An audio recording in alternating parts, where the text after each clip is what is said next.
mengeluarkan kata-kata bau, jijik, jorok banget. Berasa kayak kita tuh berada di dalam sebuah kandang yang nggak bikin nyaman hidung gue. Dengan pedenya, Rani mengeluarkan kata-kata tersebut tanpa memperdulikan orang yang berada di dalam satu sel bersama dirinya.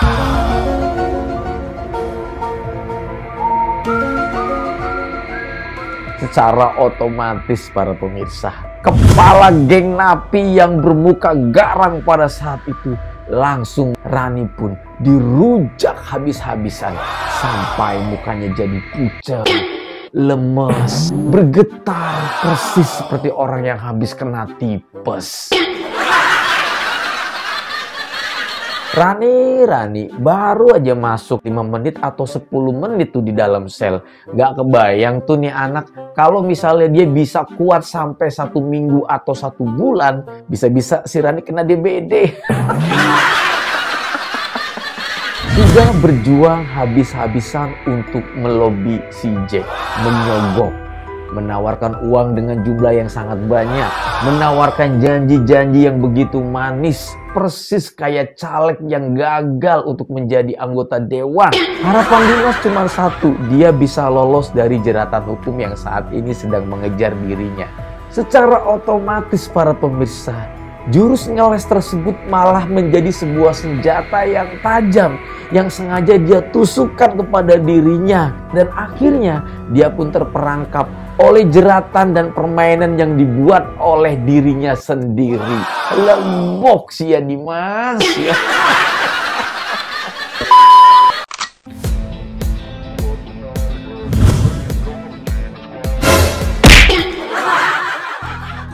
Halo guys, assalamualaikum warahmatullahi wabarakatuh. Selamat datang para pemirsa semua di rumah. Semoga kalian semua yang nonton video ini selalu dalam kondisi sehat ya, banyak rezeki dan selalu dimudahkan segala urusannya. Amin guys ya. Dan siapapun kalian yang nonton video ini, semoga doa saya yang terbaik buat kalian. Amin ya Allah.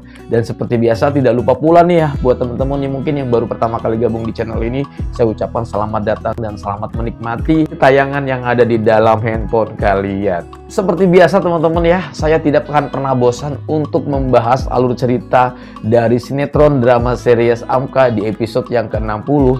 Namun ada yang beda para pemirsa. Kita akan membahas semuanya menjadi 5 chapter yang semuanya punya tema masing-masing. Dan langsung saja teman-teman, kita membahas alur cerita di chapter yang pertama.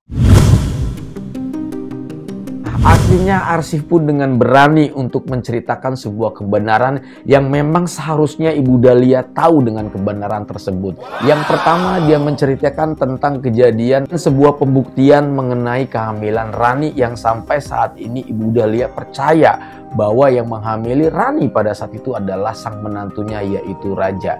Sampai pada akhirnya semua permasalahan yang sedang dihadapi dan saat ini sudah terbongkar semuanya, Ibu Dahlia mulai paham dan mulai mengerti.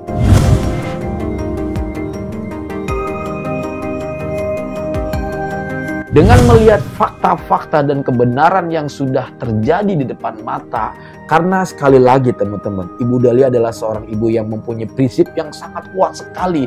Tanpa fakta, dia tidak mau mempercayai sebuah isu atau informasi yang bersebaran di luar sana. Akhirnya, dia pun meminta maaf kepada Arsy dan juga meminta maaf kepada Raja para pemirsa.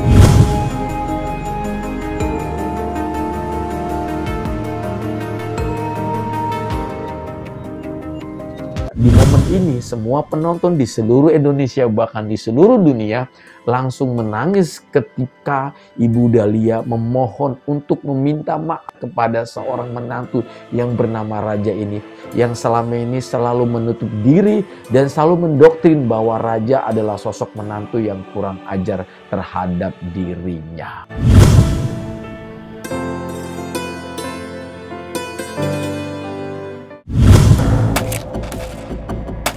Kita masuk di chapter yang kedua para pemirsa, yaitu tentang si Rani Korba. Ini adalah momen yang paling menurut gue sangat greget banget di alur cerita di chapter yang kedua ini, yaitu si Rani pelakor ini ya teman-teman ya. Ketika Rani sudah diputuskan bersalah pada saat itu, walaupun memang masih dalam proses pemeriksaan, tapi sudah dianggap menjadi seorang tahanan karena pada saat itu bukti-buktinya sudah banyak. Tapi belum secara ketok palu ya, hanya status sebagai tahanan sementara mungkin pada saat itu. Secara otomatis Rani pun langsung dibukakan pintu penjara, yang dimana saat ini dia menganggap bahwa pintu rumah yang barunya ini adalah rumah yang sangat-sangat istimewa. Walaupun dia mengeluhkan tentang momen yang sangat tidak nyaman di dalam rumah selnya ini ya teman-teman. Tiba-tiba si Rani ini dengan pedenya dia mengeluarkan kata-kata jijik lah, bau lah, udah nggak nyaman, jorok banget, berasa kayak tinggal di dalam kandang. Dengan pedenya sekali lagi pemirsa, Rani mengeluarkan kata-kata itu hingga terdengar oleh beberapa orang yang tinggal di dalam satu sel bersama dirinya.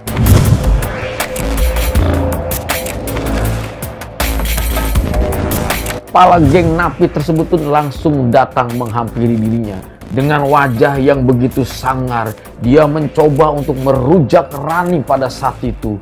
Ditunjuk-tunjuk mukanya, dibentak-bentak mukanya. Sampai akhirnya Rani yang pada saat itu yang merasa sok cantik, mukanya langsung pucat, badannya langsung lemes, persis kayak orang yang lagi kena tipes para pemirsa. Rani, baru aja 5 menit masuk penjara, udah langsung kayak kena penyakit tipes. Gak kebayang kalau misalnya dia 1 bulan di situ, pasti DBD, migrain, dan anemia.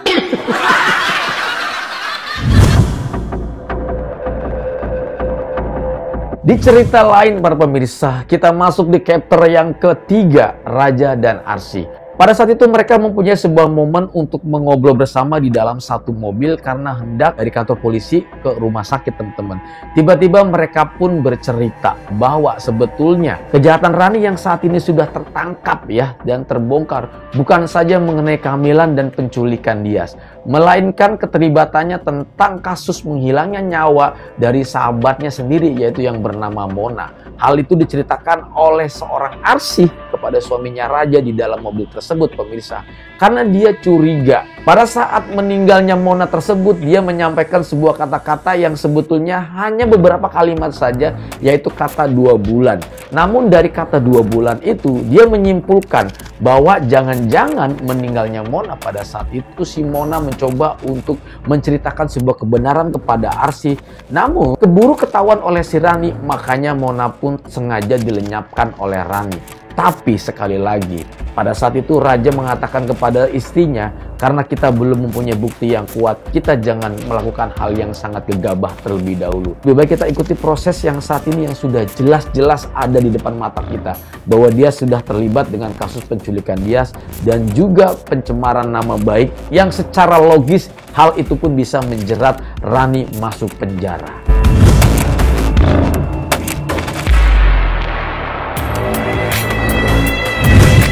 Kita masuk di chapter yang keempat, yaitu mengenai tentang Dimas. Nah, Dimas tiba-tiba terseret namanya dan terpaksa harus dibawa ke kantor polisi.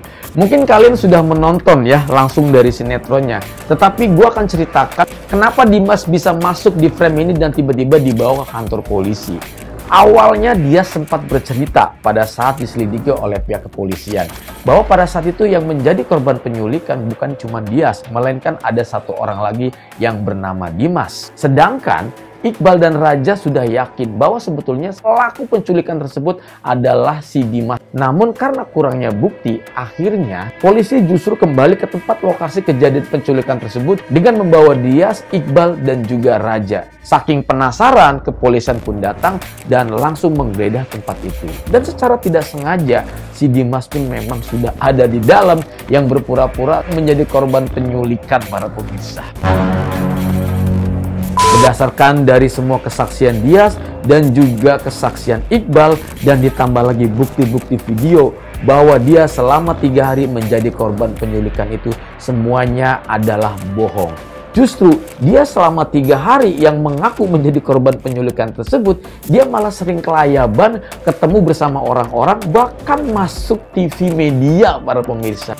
Dan akhirnya semua permainan-permainan dia atau strategi-strategi dia yang selama ini dia lakukan, justru itu malah menjebak dirinya dan dia tidak bisa berkutik. Otomatis pemirsa, Dimas pun langsung dijebloskan ke dalam penjara. Lebok usia Dimasnya.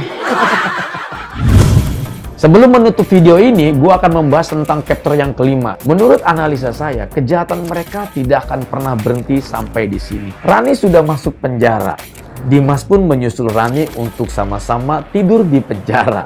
Yang jadi pertanyaannya, apakah semua permasalahan ini sudah selesai? Lalu apakah kemenangan ini menjadi 100% milik dari keluarga Raja dan juga Arsy? Menurut analisa saya, jawabannya adalah tidak. Justru para pemirsa, permasalahan ini belum pernah selesai. Dan kemenangan ini belum 100% menjadi milik keluarga Raja dan juga Arsy. Kenapa? Karena justru ketika Renata pulang dari kantor polisi, kemudian dia kembali ke dalam rumahnya, dia justru mengatur strategi-strategi yang lebih berbahaya dan juga mematikan. Dan saya yakin dan percaya ketika episode akan terus berlanjut, maka keluarga Raja dan Arsy akan dihadapkan dengan musuh-musuh yang baru. Dan poin pentingnya, di episode yang akan datang, akan ada wajah-wajah baru yang mencoba menentang dan bahkan merusak keluarga mereka. Oke teman-teman, ini adalah alur cerita dari sinetron drama series Amka di episode yang ke-60. Mohon maaf kalau banyak kata-kata salah, saya undur diri pamit dan semoga terhibur.